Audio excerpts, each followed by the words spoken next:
विशाखापट्टनम के मैदान में आया 42 साल के धोनी का तूफान। 16 गेंद में 3 छक्के 4 चौके से ठोक डाले 37 रन। आखिरी सांस तक लड़ते रहे धोनी, लेकिन गुरु चेले की लड़ाई में जीत गए पंत।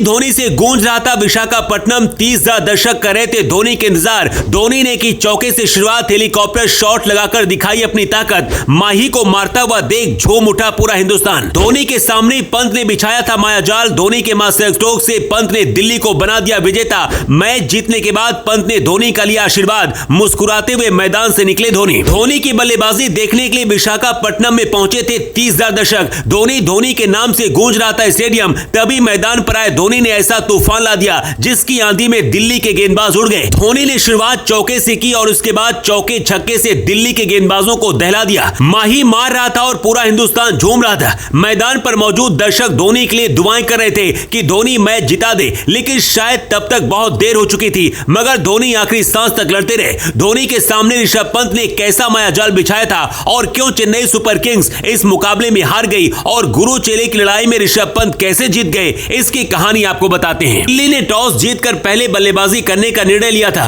और शुरुआत भी जबरदस्त रही। दिल्ली की तरफ से डेविड वार्नर और पृथ्वी शॉ ने कमाल की पारी खेलते हुए शानदार शुरुआत की। लंबे वक्त के बाद पृथ्वी शॉ मैदान पर उतरे थे, लेकिन जिस तरह की बल्लेबाजी वो कर रहे थे, ऐसा लग ही नहीं रहा था कि पृथ्वी शॉ लंबे वक्त से क्रिकेट नहीं खेल रहे थे। उन्होंने ताबड़तोड़ बल्लेबाजी करते हुए 27 गेंद में शानदार 43 रनों की पारी खेली। अपनी पारी में उन्होंने 2 छक्के भी लगाए, लेकिन उसके बाद जो असली कमाल किया वो ऋषभ पंत ने किया। चोट से उबरकर मैदान में वापसी करने वाले ऋषभ पंत ने चेन्नई के गेंदबाजों की जमकर खबर ली और ताबड़तोड़ बल्लेबाजी करते हुए मैच 32 गेंद में 51 रन की धुआंधार पारी खेली और अपनी टीम को मजबूती दी। एक वक्त ऐसा लग रहा था कि शायद दिल्ली का स्कोर 160-170 रन तक रह जाएगा, लेकिन पंत के जबरदस्त बल्लेबाजी की बदौलत दिल्ली ने चेन्नई के सामने 151 रन बना दिए। जवाब में बल्लेबाजी करने उतरी चेन्नई सुपर किंग्स की शुरुआत अच्छी नहीं रही और उसे 3 रन के स्कोर पर ही ऋतुराज गायकवाड़ के रूप में पहला झटका लग गया। पिछले 2 मैचों में हीरो रहे सचिन रवींद्र का बल्ला भी इस मुकाबले में खामोश रहा और वो भी सिर्फ 2 रन ही बना सके। रवींद्र ने 12 गेंदों का सामना किया, लेकिन एक खराब शॉट खेलकर वो पवेलियन की राह देखते बने। इसके बाद अजिंक्य रहाणे ने